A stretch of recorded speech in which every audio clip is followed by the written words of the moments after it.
Welcome to Devon Energy's second quarter 2025 conference call. At this time, all participants are in listen-only mode. This call is being recorded. I'd now like to turn the call over to Mrs. Rosie Zuklic, Vice President of Investor Relations. You may begin. Good morning, and thank you for joining us on the call today. Last night, we issued Devon's second quarter earnings release and presentation materials. Throughout the call today, we will make references to these materials to support prepared remarks. The release and slides can be found in the Investor section of the Devon website. Joining me on the call today are Clay Gaspar, President and Chief Executive Officer, Jeff Ritenour, Chief Financial Officer, John Raines, SVP Asset Management, Tom Hellman, SVP E&P Operations, and Trey Lowe, SVP Technology and Chief Technology Officer. As a reminder, this conference call will include forward-looking statements as defined under U.S. securities laws. These statements involve risks and uncertainties that may cause actual results to differ materially from our forecast. Please refer to the cautionary language and risk factors provided in our SEC filings and earnings materials. With that, I'll turn the call over to Clay. Thank you, Rosie. Good morning, everyone. Thank you for joining us today. Devon delivered another quarter of production outperformance, capital reduction, and improved 2025 outlook, driven by our unwavering commitment to operational excellence and financial discipline. Our strategic priorities on slide 3 remain steadfast: operational excellence, advantaged asset portfolio, maintaining financial strength, delivering value to shareholders, and cultivating a culture to succeed. Amid market volatility, our veteran leadership team is not distracted by the headline or tweet du jour. We keep our eyes focused on the larger macro signals, and we've guided our team's energy towards controlling the controllables. As you will hear, during the quarter, we avoided the distractions and have made significant progress towards our business optimization goals of making Devon a more efficient value creation machine. Our optimization plan will create an incremental $1 billion of annual free cash flow by the end of next year. While cost cutting is part of the strategy, our focus is on driving value to the bottom line. Many of the wins are tied to production enhancements, inciting a culture of continuous improvement, and a heavy dose of technology. Only 4 months into this initiative, our team has already captured 40% of our target. As I sit here today, I'm highly confident in our ability to achieve our $1 billion target on time and, as a result, create significant and sustainable value for our shareholders. Consistent with our strategy to enhance our asset portfolio, we completed the sale of the Matterhorn pipeline in Q2. Then, on August 1st, we acquired the remaining non-controlling interests in Cotton Draw Midstream. These transactions are value-enhancing and strengthen our financial position to support future growth. By optimizing our midstream holding, these deals bolster our E&P operations and give us long-term value creation for our shareholders. Let's turn to slide 4 and discuss our quarterly highlights. The second quarter demonstrated the strength of our capital program and diversified portfolio. As I mentioned, our second quarter production exceeded the top end of our guidance. These results were driven by our franchise asset, the Delaware Basin, and strong performance across our other assets. Continued efficiency gains and effective supply chain management allowed us to outperform expectations, with capital spending coming in 7% below guidance. The impressive performance on both capital and production generated significant Q2 free cash flow of $589 million and further strengthened our financial foundation. Approximately 70% of the free cash flow was returned to shareholders via dividends and share repurchases, underscoring our reinvestment strategy and commitment to delivering meaningful, long-term shareholder returns. Let's take a closer look at some of our operational metrics. Slide 5 showcases the significant operational efficiencies we are achieving across our portfolio. In the Delaware, our teams have continued to push the envelope in both drilling and completions. By leveraging our extensive data streams and our proprietary infrac and in-drill AI agents, we're able to capture operational enhancements in real time and drive efficiency in our critical operations. In parallel to this real-time operational assistance, We're also leveraging design improvements, simul-frac implementation, and relentless focus on safety and execution. These enhancements have resulted in another 12% year-over-year improvement in drilling costs and a 15% improvement in completion costs. These are not just one-time gains. They reflect the ongoing commitment of our teams to drive meaningful, long-term improvements in how we operate. We are seeing similar momentum in the Williston, where our innovative approach has delivered $1 million in savings per well since the Grayson Mill acquisition last year. We've reduced total well costs through design enhancements, improved drilling and completion practices, and by leveraging technology. Finally, in the Eagle Ford, I'm pleased to report that we've fully captured the $2.7 million in savings per well that we set out to achieve as part of the dissolution of the JV in April. Overall, the operational highlights demonstrate how our teams are continuously seeking new ways to drive efficiency and deliver value. Let's turn to slide 6. You can see how these operational improvements are driving real capital efficiency gains. Since November, we've reduced our 2025 capital guidance by 10% or $400 million. We've achieved these capital reductions while regularly increasing our next quarter production guide and maintaining a strong 2026 production outlook. This outcome is a direct result of disciplined capital allocation, ongoing operational improvements, and importantly, our commitment to leveraging technology across the business. Our proprietary AI tools, agents, and models are embedded throughout our operations, from drilling and completions to real-time production optimization. These technologies enable us to quickly source and analyze vast amounts of data, make informed decisions faster, and continuously refine our workflows. As I mentioned before, we're not just cutting costs. We're optimizing well performance, reducing cycle times, and streamlining field operations, all while delivering production performance and strengthening our financial position.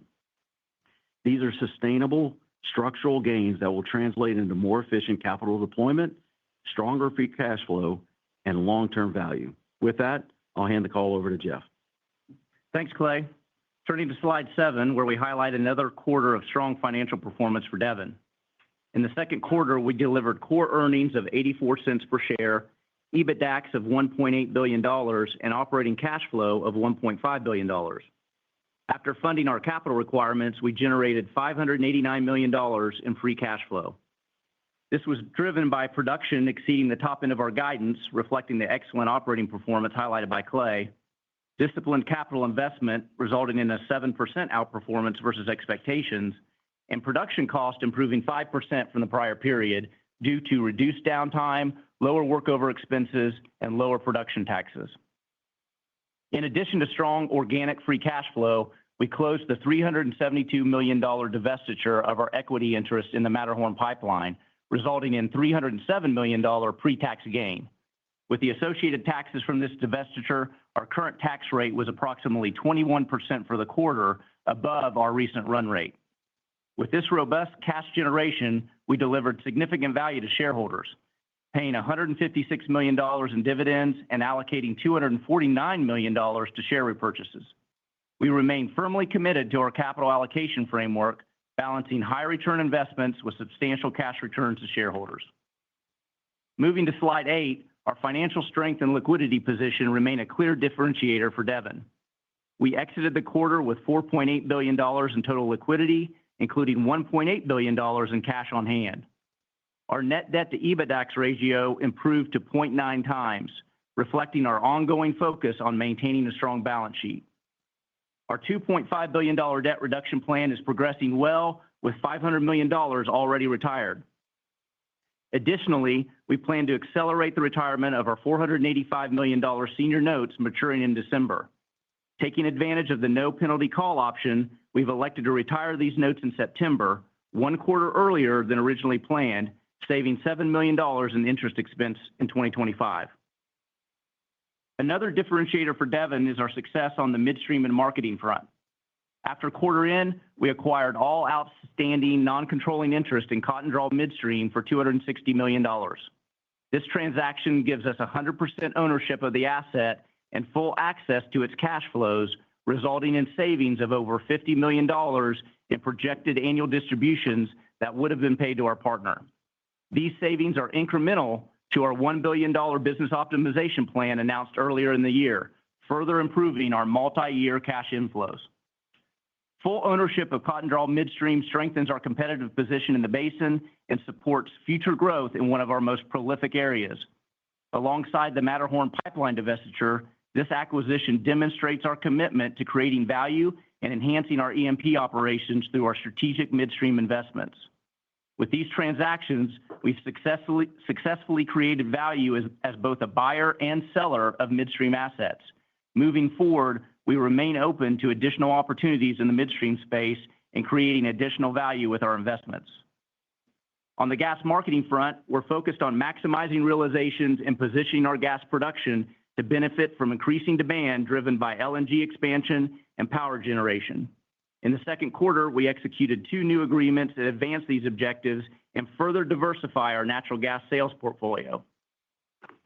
The first is a 10-year gas sales agreement to an LNG counterparty starting in 2028, under which Devon will sell 50 million cubic feet a day of natural gas at a Gulf Coast delivery point with pricing indexed to international markets.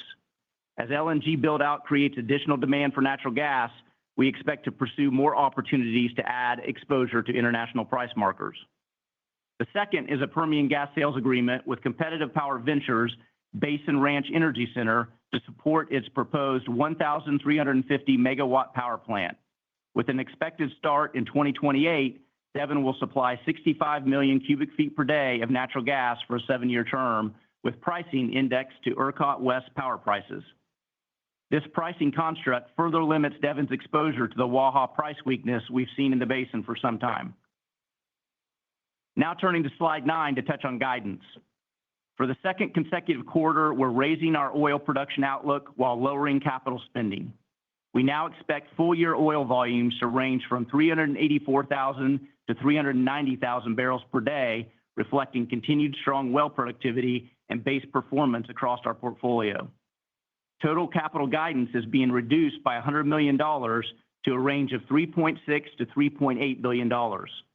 Importantly, our break-even funding level remains highly competitive at less than $45 WTI, including the dividend. At today's strip pricing, this positions us to generate approximately $3 billion in free cash flow for the year, underscoring the resilience and flexibility of our business model. I'd also like to highlight the positive impact of the recently passed federal legislation, which provides meaningful tax benefits for Devon. These changes are expected to enhance our free cash flow profile in 2025 and beyond, further strengthening our ability to reinvest in the business and return capital to shareholders. While our tax rate will be somewhat volatile over the next few quarters as we incorporate the new legislation, we now expect our full year 2025 current tax rate to be around 10%, down from our previous estimate of 15%, adding nearly $300 million in projected cash flow for the year. Looking beyond 2025, we expect to no longer be subject to the corporate alternative minimum tax. As a result, we anticipate our ongoing current tax rate will be significantly lower than previous estimates, ranging between 5% and 10%. This reduction will provide Devon with increased cash flow of approximately $1 billion over the next 3 years, assuming a similar pricing environment and capital spend. This is in addition to the $1 billion of incremental free cash flow from our business optimization plan. Looking ahead to the third quarter, we expect to build on the momentum established in the first half of the year. Our operational execution remains strong, and we anticipate stable production of 387,000 barrels of oil per day. With the capital efficiency improvements and as new wells come online and optimization initiatives take effect, we expect lower capital costs compared to the first 2 quarters. As our teams continue to deliver on key milestones, we're confident that Devon is well positioned to deliver another quarter of strong results and create additional value for our shareholders. Shifting gears now to talk about the business optimization plan on slide 10. On the right side of the slide, you'll see a scorecard tracking our progress. As we achieve milestones that generate additional cash flow, we'll update this graph to provide clear visibility into the timing and impact of these benefits. In the course of only 4 months, we've achieved 40% of our $1 billion goal. From the dark blue bars on the graph, you can see the progress we've made by category to date. This quarter, we're reducing 2025 capital by another $100 million, roughly $75 million of which is directly attributable to our business optimization efforts, with the remaining $25 million resulting from deflationary pressures. As Clay mentioned, our drilling and completion teams are leveraging artificial intelligence to drive capital efficiency, while our production teams continue to innovate lift techniques to sustain production levels. On the corporate cost front, we'll retire our $485 million senior notes this year, resulting in $30 million in annual savings to our run rate cost structure. As a reminder, $100 million of the $150 million target in corporate costs will be met with debt retirement. We expect to achieve this target in the third quarter of 2026 with the paydown of the term loan. Finishing our business optimization discussion on slide 11, as we've said before, our intent is to be open and transparent with this plan, communicating often. We've included more details here on initiatives underway and milestones achieved. With that, I'll now turn the call back over to Rosie for Q&A. Thank you, Jeff. We'll now open the call to Q&A. Please limit yourself to one question and a follow-up. With that, operator, please, we'll take the first call. Thank you. Our first question comes from Neil Mehta with Goldman Sachs. Please go ahead, Neil. Yeah, thanks so much, team. Appreciate all the color here today. We just love your perspective of on getting on the non-oil realizations. I think what's clear is you're executing very well on oil. The netbacks are good on oil. NGLs and local gas prices have continued to be a headwind for a lot of producers, including you guys. And so as you think about the back half of this year and into next year, and then even some of the marketing agreements that you announced here today, what are you doing to try to capture better on the non-oil side of the equation? Hey, Neil, it's Clay. Thanks for the question. And one, the acknowledgement of the good work that our midstream marketing teams are doing every day. You know, we highlighted a couple of deals this quarter, but it's on top of all of the other good work that we've done. I'll let Jeff dig in a little bit more on those two particular deals, but I think it's a great opportunity just to us to continue to acknowledge the work that we've been doing in this space for quite some time now. Yeah, Neil, this is Jeff. Yeah, again, appreciate the question. And as you know well, we've talked about this for a number of quarters in a row now. You know, our broader marketing philosophy specific to our natural gas, and again, the bulk of our natural gas production obviously comes out of the Delaware Basin today, you know, followed by our Oklahoma gas production. But specifically in the Delaware, our approach has been to move those molecules away from Waha, right? We talked about the weakness that we've seen in Waha for some time. You know, we've been involved with some of our midstream investments and our broader, you know, commitment to firm transportation to move molecules away from Waha and to the demand center, specifically to the Gulf Coast. So, you know, where we sit today, when we look at our Waha exposure, less than 15% of our gas actually has direct Waha exposure in basin. The rest of that, we either hedge, you know, our exposure, or our firm transportation and our firm sales to our counterparties move those molecules away, mostly to the Gulf Coast again. As we look forward between Matterhorn and our Blackcomb, you know, commitment that we've made, the pipeline that'll come on in the second half of next year, we're going to be approaching over $1 billion of transport out of basin. So we feel really good about the work, $1 billion BCF a day, a BCF a day of transport out of basin, which makes us feel really good about the work the team's done, as Clay mentioned, to really limit our exposure to Waha on a go-forward basis. On top of that, obviously, with the announcements that we mentioned today in our opening remarks, we're always happy to see incremental in-basin demand show up. And so the CPV, you know, power gen opportunity is something that we're excited about. Again, relatively small relative to our production profile in the Delaware, but every bit helps. And, you know, particularly like the idea of the, you know, the index to the power price, which we're bullish on, and think that, again, provides some real diversity to our gas sales portfolio. Yeah, that's great color, guys. And then slide 10, always helpful to see how you guys are scorecarding across the buckets of business optimization. just unpack this for us a little bit? How is that 40% that you've achieved in the first 4 months compared relative to your expectations? And what's the next key milestone you guys are really focused on here?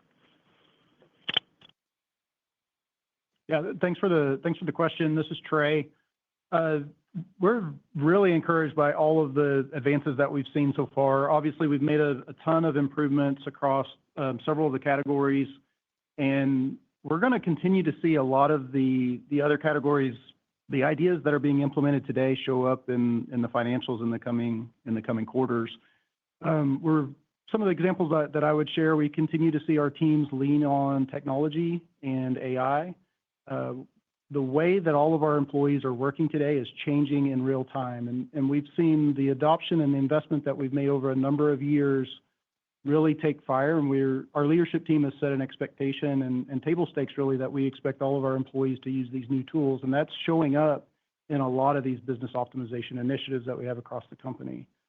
One that I would highlight is in our production space, and we've got a new analytics that we've just kind of had a breakthrough in the last quarter of how we're tying all of our real-time streaming data from the field into our AI systems and into our agents, and allowed us to come up with a new way of how we're analyzing our production faults across the company. This is going to result in millions of dollars of savings, and we've got many of those ideas that are being implemented today that we're going to continue to see grow legs and show up in the financials in the coming quarter.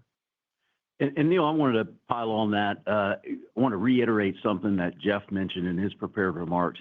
The credibility of this program is really, really important to us. When we announced it, back in 4 months or so ago, we knew we weren't going to get an instantaneous credit of $1 billion of incremental free cash flow baked into our share price, that we needed to earn it. And so there's 4 things that I wanted to point out that we have specifically set aside as incremental to this business optimization, the $1 billion of annual free cash flow. So last quarter, we talked about the proceeds from Matterhorn. We are not claiming credit for that in our business optimization model. This quarter, we talked about CDM and the benefits associated with $50 million plus of dollars not going out the door that we are not claiming credit. In addition, we've talked before about the deflationary dollars that will not accrue to this tally as well. And then the really big one this quarter is the taxes. Obviously, $300+ million a year will absolutely enhance our free cash flow, but we're not claiming credit on this business optimization for those 4 important things. So think of it this way. We're going to achieve the $1 billion of incremental free cash flow by the end of next year in a sustainable, ratable way each year going forward, plus these other very, very significant items. And so I think the credibility is worth underscoring about 3 times just to make sure that you guys are hearing us. We're trying to be as transparent and open as we can on this, and really holding ourselves accountable to achieving some really big things. And what I would tell you is that the team is crushing it. So thanks for the question. Thank you. Our next question comes from Scott Gruber with Citigroup. Please go ahead, Scott. Yes, good morning. It's nice to see the full-year oil volumes ticking higher here. Does the improvement in the output, drive you to shift higher how you think about the maintenance level of production in 26? Should we use the new run rate from this year? Yeah, thanks for the question, Scott. Look, we're obviously next year's a little still too early to talk about. We're not providing guidance yet, but obviously we're doing the work. The work that we do this year really sets up the work for next year. And what we're still doing is goal seeking for that kind of mid 380s as the right run rate going forward. So don't think of this as a reset. We're going to have some quarters that are a little hotter and a little bit lower, but we're still running kind of that mid 380s as the right oil rate for us. So this is not a reset going forward. Well, I guess with the production enhancement efforts, would that not tick higher? Kind of why keep it at the mid 380s, or is that just kind of baking in some conservatism?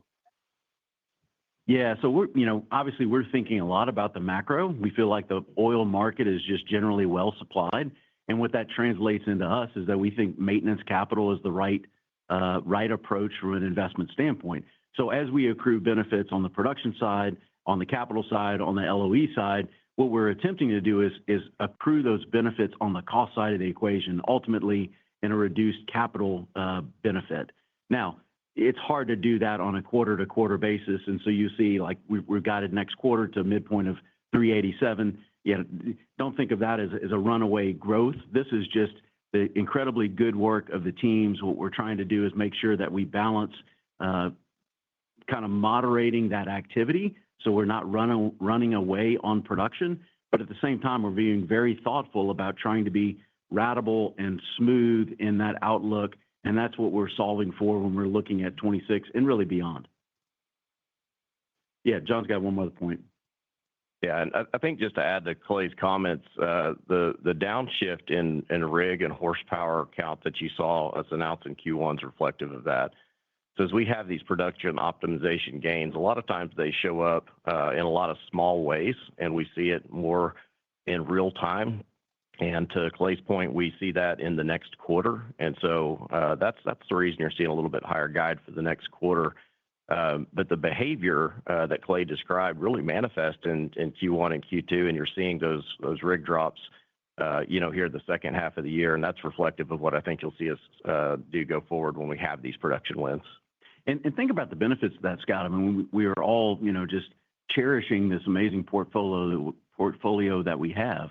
And each time we're able to kind of moderate that activity, flatten that base decline, lower that the amount of maintenance capital that's required, that extends that runway even further. So there's many magnitudes of benefit associated with the good work that we're doing on this business optimization. Thank you. Our next question comes from John Freeman with Raymond James. John, please go ahead. Thank you. This morning, Landbridge announced a produced water pore space agreement with y'all starting in 2Q27. It looks like y'all are getting out ahead of, what could potentially be an issue in the Permian. I'm just hoping y'all could maybe elaborate on that deal and how much runway you see it providing y'all. Yeah, John, you're exactly right on us getting out ahead of it. I would just tell you this deal is very consistent with our water management strategy in the Delaware Basin, and maybe I'll hit that at a high level. So first, it's probably worth noting just the magnitude of the water production we have in the Delaware Basin. We're managing at any given time anywhere from 1 million to 1.2, 1.3 million barrels a day. And so the first call on that water really for us is our water recycle and reuse. Depending on how many frac crews we have running at any given time, how much third-party water demand may be out there, we can send maybe 25 to 35%, maybe on a really good day, 40% of our water back to recycle, and we'll reuse that in our operations. But beyond that, we've got to manage that water, and we've done a couple of things over the past few years to be really proactive in that space.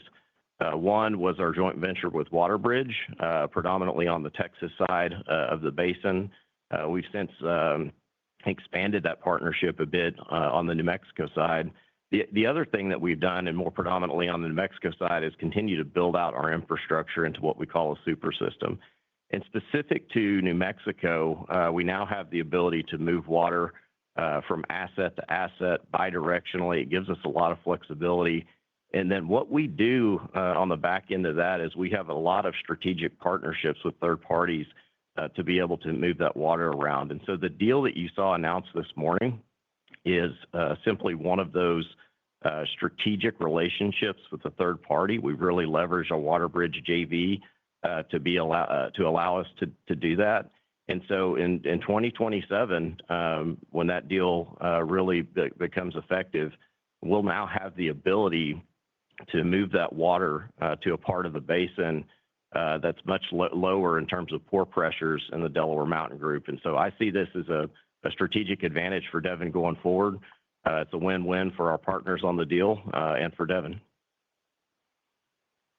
I appreciate the color.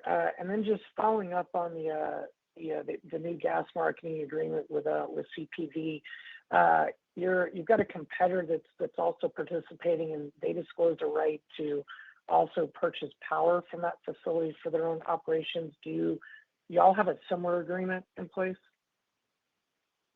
Yeah, John, appreciate the question. We have not negotiated an agreement to purchase power from them at this point in time, but that's absolutely something at our option. Frankly, and John can just speak to this in more detail.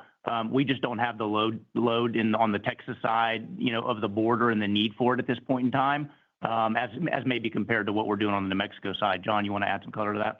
Yeah, I think that's right. I don't have a lot of color to add there, but over on the Texas side, we haven't fully electrified a number of our facilities, and that includes some of our midstream compression, which would really cause our load demand to be significantly higher.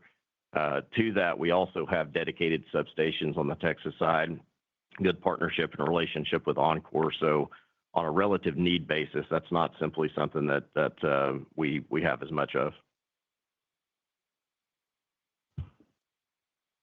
Thank you. Our next question comes from Paul Cheng with Scotiabank. Please go ahead, Paul. Thank you. Good morning. Maybe Kate, if we can we look at Bakken? Maybe that the data is wrong, but it does look like the well productivities is maybe come down a bit, and also from the third-party data. So can you give us some idea that are we seeing that is just a blip, or that the deterioration is something that need to work on? And also whether you have a sufficient scale now after the Grayson acquisition that you think you have. And the second question is that on Eagle Ford, that after the dissolve of the joint venture, can you give us some idea that now you reset, I suppose that you reset the base, and how's the cadence on your activity and also your production outlook for that over the next several quarters? Thank you. Yeah, Paul, this is John. I'll do my best to answer both those questions. So starting in the Williston, really the phenomenon you're seeing there is back in what would be probably some of the newer public data you're seeing coming from Q4. That was largely our Missouri River pad on the east side of the basin, which is our legacy asset. Simply put, the geology is higher quality there. You're going to see more productive wells. So as we've shifted our activity over to the west side of the basin on the newly acquired Grayson asset, on a relative basis, you're going to see well productivity be a bit lower. What I would tell you, though, relative to our expectations, our well productivity has been quite good on the west side of the basin. So very consistent with our expectations, and really no concerns on our part with Williston well productivity. I think second, on your question on the Eagle Ford, if I heard you correctly, yes, there's absolutely been sort of a reset on our production there. As we closed the BPX dissolution on the first day of the quarter, BPX took a disproportionate amount of the production on that deal, while we took more of the upside. And so really, when you look post BPX dissolution closure, we've got about 55 more wells that we want to bring on throughout the course of the year on that asset. That's about 90% in DeWitt County on the Blackhawk field, formerly part of that JV. And we feel really good about our ability to continue to grow production back to the levels sort of pre-split. Thank you. Our next question comes from Scott Hanold with RBC. Please go ahead, Scott. Yeah, thanks. Hey, Jeff, you kind of mentioned the windfall you all are going to get from the OBBBA. To I think you said $1 billion over the next few years. What is the plan on allocating that cash? Like, what are you targeting to do with that? Could that be for incremental shareholder returns? Would you rather focus on maybe paying off the term loan faster? But just give me your thoughts on how to allocate that. Yeah, Scott, it's a great question, and appreciate you highlighting the optionality that we're going to have with the incremental free cash flow. Really a great position to be in on a go-forward basis. when we look at our financial framework and shareholder return kind of approach, as of today, no change to that going forward. So as you know, the priority there is for us to grow and sustain our fixed dividend as kind of the first priority. We've set out a range on the share repo by quarter of about $200 to $300 million per quarter. We don't expect to change that at all. And then, of course, as you know, we've got the $2.5 billion debt reduction target out in front of us as well. So as we accrue this incremental free cash flow from our business optimization game plan, from the tax savings that we've seen or expect to see, that will accrue to our balance sheet and will likely accelerate some of the debt reduction that we have planned here over the course of the next 18 months or so. Okay, appreciate that. My follow-up is on the Anadarko. And Paul highlighted, obviously, there were some moving parts on both Bakken and Eagle Ford production, but I think the Anadarko stepped up pretty strongly this quarter as well. Can you tell us where you all are with the JV there and how to think about that production? And obviously it's got a little bit more of a gas mix, so be interesting to hear your kind of thoughts on investing in that area and your views on the gas macro. Yeah. As far as the Anadarko, a lot of what we're doing there is really prosecuting our Dow JV. So as you recall, that's a 49 well commitment we kicked off, I believe, here in the second quarter. And so we've been prosecuting that activity with that. The production growth that you've seen sort of quarter over quarter there would have largely been tied to the new well IDs associated with that activity. Now, I will say relative to Q1, we did have some weather impacts in Q1. So the growth probably appears to be a little bit more than what it otherwise would be, but we've been consistently running 2 rigs in that basin, now for much of the year. I'd say the activity is pretty consistent. Thank you. Our next question comes from Doug Leggett with Wolfe Research. Please go ahead, Doug. Thank you. Good morning. Clay, can you hear me okay? Thank you, Doug. I can hear you fantastically. Okay, great stuff. I just wanted to check that there were no connection issues this time around. So thanks for your patience. I sincerely appreciate you checking. Questions. Good stuff. You've no idea how many times I said that last time around. But anyway, I did actually want to ask a question last call, and I didn't get to for some reason. And it was about the BP separation. And I want to address one specific issue. When BP talks about this, they said that they chose their acreage because they had problems with the Wilcox, the stability of the Wilcox sand in the eastern part of the play, which caused sidetracks, all sorts of operating problems, and so on. And they wanted to avoid that going forward. I wonder if you could address that as it relates to your experience of operating in that part of the Eagle Ford. And I've got a follow-up for Jeff, if that's okay. Sure, Doug. Yeah, happy to address that. So, I mean, this is a classic win-win. I think BPX was really happy to get the acreage that they did and satisfied some of the objectives that they had. As John mentioned, they've got a disproportionate share of the production day one. But I can tell you, we were equally happy to get the acreage that we did. We have more running room, more upside. We've seen this very material savings in capital cost that completely changes the game.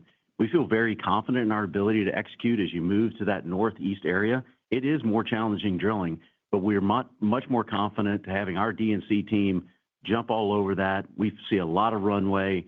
We've executed that. We didn't have the slide this quarter, but if you look back at last quarter, we show that as we continue to move and take over, these material savings are real. As we continue to move to the northeast, there's an extra step that we will take in regards to casing string. But what it does is, at this lower cost structure, it continues to open up significant runway, and we just see so much more upside. So it's one of the things that we are super excited about. The team has done an exceptional job on executing on some of the objectives that we had. As I mentioned in my prepared remarks, our stated goal was north of $2 million.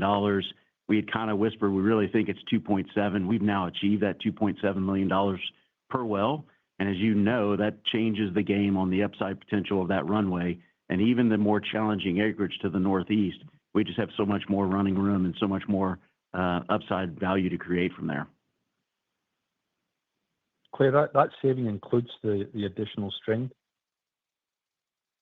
Yeah, so the wells that we're comparing apples to apples, that's the 2.7 million. But we needed to be able to achieve that as we move to the northeast. Most of those wells are going to be the same casing design, but where we apply the incremental casing designs, they were cost prohibitive before, and so just had no value in our portfolio. With this improved savings, even if we have to add an extra casing string, which would require some extra cost, these remain value creative and accrue to the positive on NPV for us. So that incremental casing string, where necessary, is incremental, but know that overall savings still allows these wells to be competitive in our portfolio. That's great. Thanks for the clarity.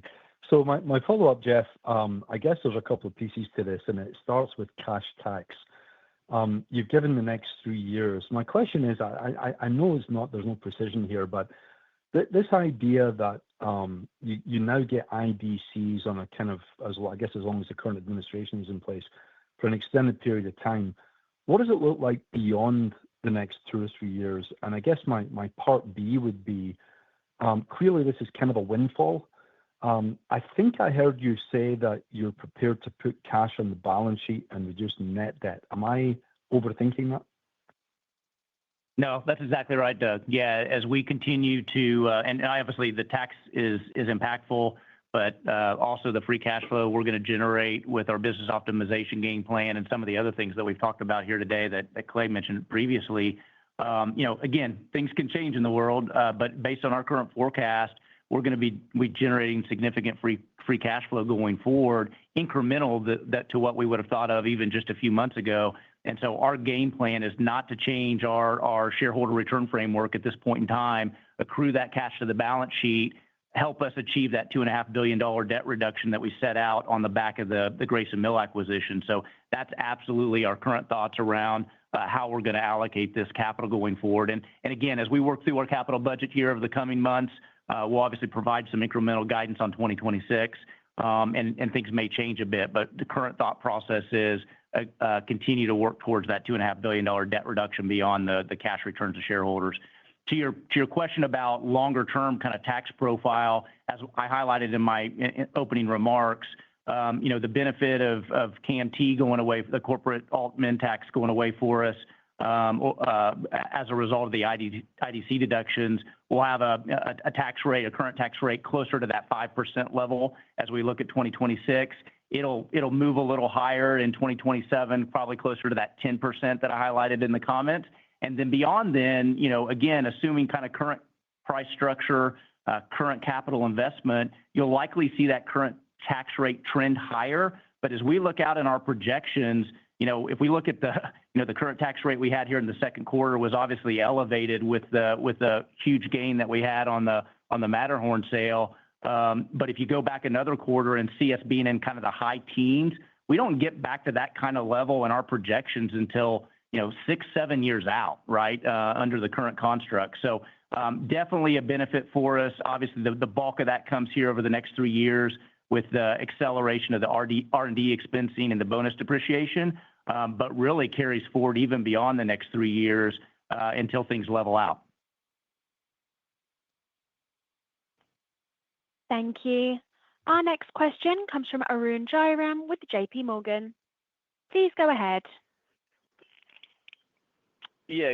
Good morning, gentlemen. One follow-up, Jeff, on the commercial opportunities or the $200 million that you've realized in that bucket. What is the timing of when you'll get those savings? Is that early in the year? But maybe just helpful because it is a pretty meaningful needle mover. I want to get the timing there. Yeah. So Arun, remember I think we talked about this on the last call. We've basically got the contracts executed in place to capture the bulk of that, right, which we've highlighted in our slide and our scorecard. Going forward, there's some incremental to go get, and we'll continue to work that forward over the course of the remainder of this year and into 26 a little bit as well. But that first tranche that we've already highlighted is kind of captured. Those go into effect at the end of this year. I think it's in the November, December timeframe. So you'll really get the full year benefit of that as you look at our 2026 projection. Got it. I just want to make sure because on the slide it says it's not captured in your 2025 outlook, but you'll get that later this year. Yeah, and the reason for that is it's not impacting 2025, so it's really a 2026 benefit. Got it. I got one follow-up. Clay, as you have contemplated a higher degree of co-development between the Wolfcamp B and Wolfcamp A zones in the Delaware Basin, I think the mix is going to 30% this year versus 10% last year. I was wondering if you could comment on how you're seeing the interplay between the Wolfcamp B and Wolfcamp A zones, and just talk about, are you seeing any impacts to, productivity in that Wolfcamp A zone? Hey, Arun, thanks for the question. When we think about these kind of these decisions, these are very macro portfolio oriented. And so when we're doing the trade-off, we're thinking about rate of return, we're thinking about NPV, and we're thinking about quantification of the portfolio. And we're trying to balance and optimize all three of those. I'm going to kick it to John. He can talk a little bit more in detail about what we're seeing kind of well to well. And then importantly, how do we plan to continue on this path rolling forward? Yeah, Arun and Clay, thanks for the setup there because I do think it starts with, the trade-offs. Pardon me.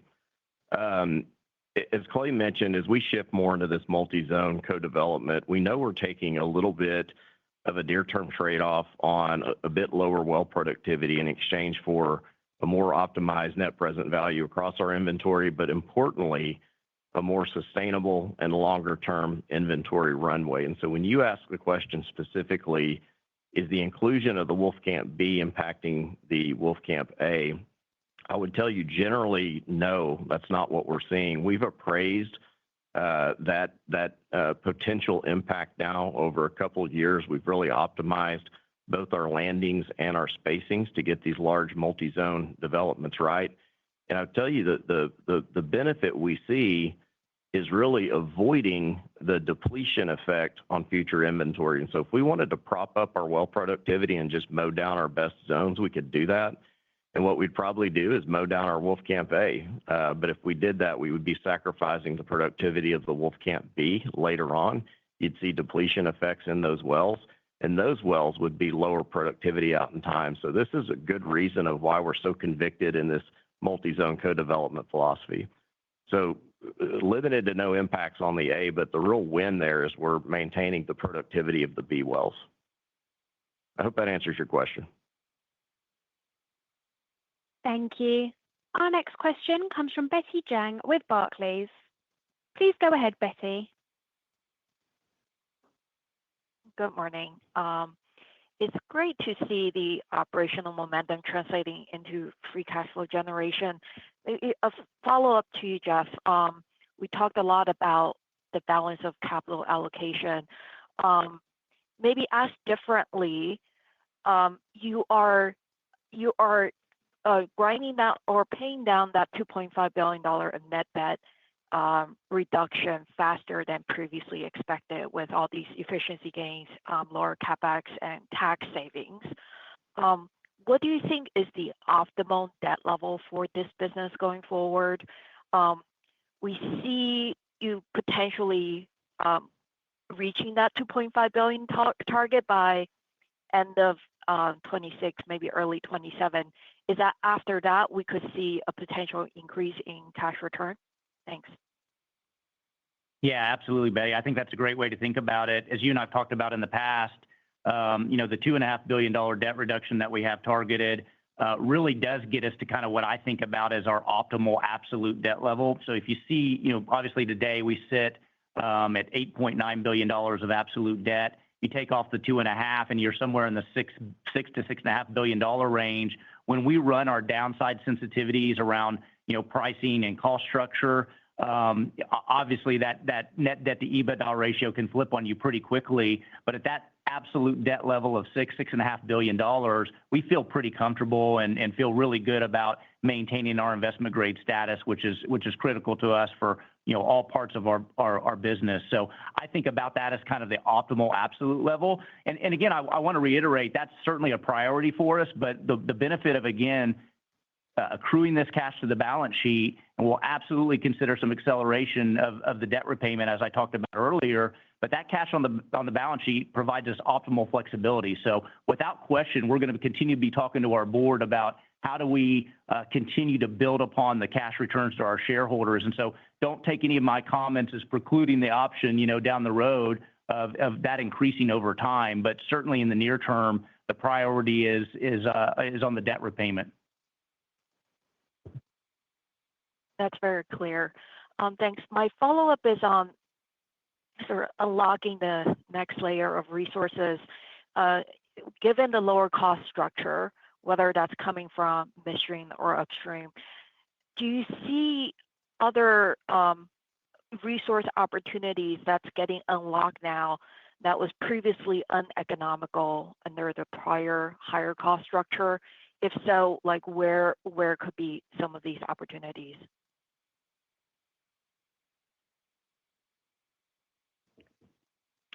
Yeah, Betty, I think the best example that I would point you to there, and we've talked about this on previous calls, is our objectives, for instance, in the Powder River Basin.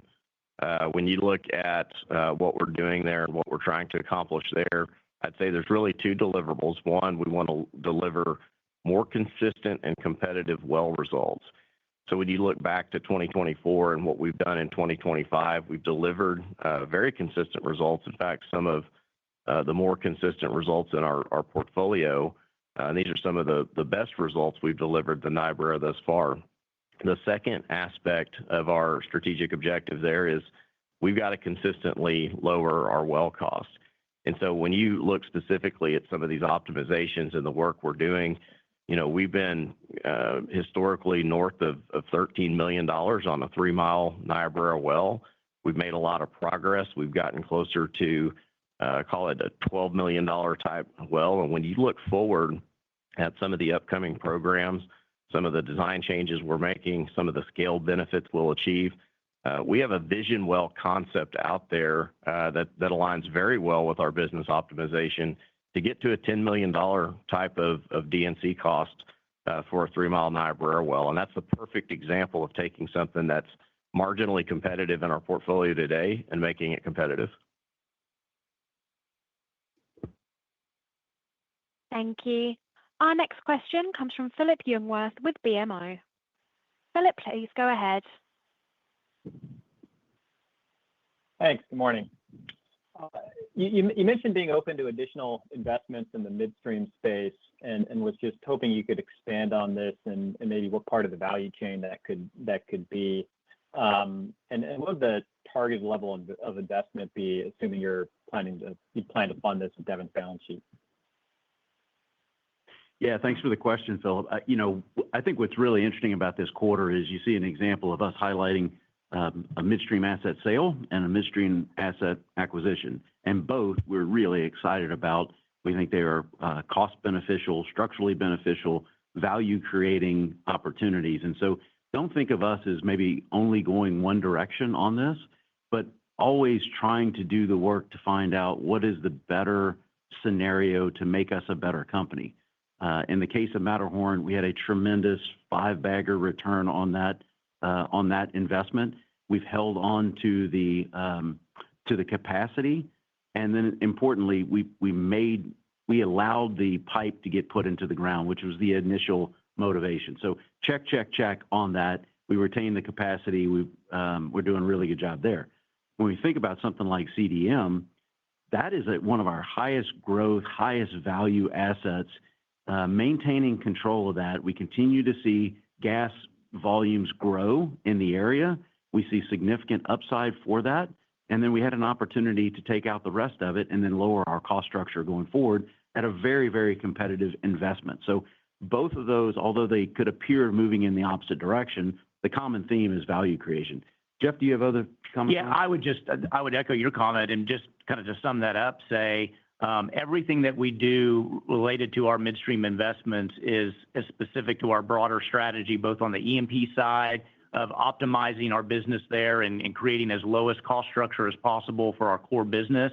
And then on the midstream side, as Clay referenced this, it's really a thought process around our broader marketing portfolio and making sure that we can achieve the highest realized price for our molecules in all of our basins. So as Clay gave a great example with Matterhorn, we made an investment there, and as he said, we're ecstatic with the significant gain that we achieved there. But the real driver of that investment was to make sure that pipe got built and make sure we could get our molecules via firm transport to the demand center. So that's really the broader strategic philosophy, if you will, of all things midstream investment for us. Okay, great. And then you had strong Delaware production in the quarter, and just following up on the co-development question. Now that we're halfway through the year, can you talk about generally how performance has been versus expectations? Any key learnings so far, and then how optimized do you think you are at the moment as far as overall completion intensity per DSU? Yeah, I'll start with well productivity. So as you heard me mention earlier, we've developed more momentum into our multi-zone development philosophy. I think we've been talking about that for a number of quarters. When you look at the well productivity from the wells that we brought online this year, I think the public data set right now is Q1. And so what I would tell you generally is those well results are very consistent with our expectations. Now, I've also seen some newsletters, some data points, some chatter out there that well productivity is dropping off in a big way. So I do want to provide, I would caution folks against calling that a trend. And I want to provide a little bit of context around our Q1 data set. So specifically, if you look at it, it's very weighted to the Wolfcamp B or the deeper Wolfcamp, as well as disproportionately weighted to the Avalon. When you look at sort of our total well mix this year for the Delaware Basin, we anticipate 30% to be Wolfcamp B, yet we brought on 60% of our total Wolfcamp B wells here in the first quarter. So what we would really anticipate is returning a bit to a non-outlier, more normalized well mix throughout the next few quarters. With that, we're going to see well productivity increase. So we feel very good about what we're seeing there. I think your second question was around optimized on completions. This is something that we're always looking at. We're always adopting different completion designs based on what we're seeing with our own appraisal or benchmarking against competitors. There are some completion design changes we're making in certain parts of our areas, and other parts we feel that we're dialed in. For instance, we were talking to the team just earlier this week about our completion design intensity in one of our zones and one of our assets, and we're going to dial that up based on what we're seeing. So we continue to optimize around completions as well as all aspects of our development planning, which would include landings and spacings and other design parameters. Thank you. Our next question comes from David Deckelbaum with TD Securities. Please go ahead, David. Yeah, thanks everyone for squeezing me on. Clay, I wanted to just get back to the initiatives, particularly on commercial opportunities. So far, it looks like the savings achieved have been in the Delaware. Do you anticipate focusing on other areas of the portfolio that might enhance some of the economics, specifically in areas like Anadarko? Or is there more work to be done more in the Delaware from a midstream renegotiation perspective? Yeah, David, for sure, the big wins have been in the Delaware. It's where most of our activity is. There's an opportunity for active renegotiation there. but we have made wins in the Anadarko as well. We continue to focus there. We see the tremendous gas potential that we just need to unlock more value, make sure we're hanging on to the dollars that come in the door a little bit better.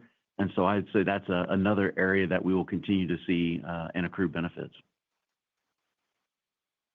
And I guess, are most of the quantified opportunities that have been captured, are they more a function of better realizations, or are you getting materially better rates here? Yeah, David, it's a mix of both. So given the nature of the contracts, depending on where it is and how the contract is constructed, sometimes you'll see that run through our realizations on gas and NGLs in particular in the Delaware, but at other times it'll run through GPT. So it can be a little difficult to follow in the financials from time to time, but absolutely it's a mix of all the above. Thank you. Those are all the questions we have time for today, and so I'll hand the call back over to Rosie for closing remarks. Thank you, Emily, and I want to thank everyone for your interest in Devon and your participation in our call today. If you have further questions, or for those of you who did not get through on the call today, please reach out to Chris or myself. Have a good day. Thank you all for joining us today. This concludes our call, and you may now disconnect your lines.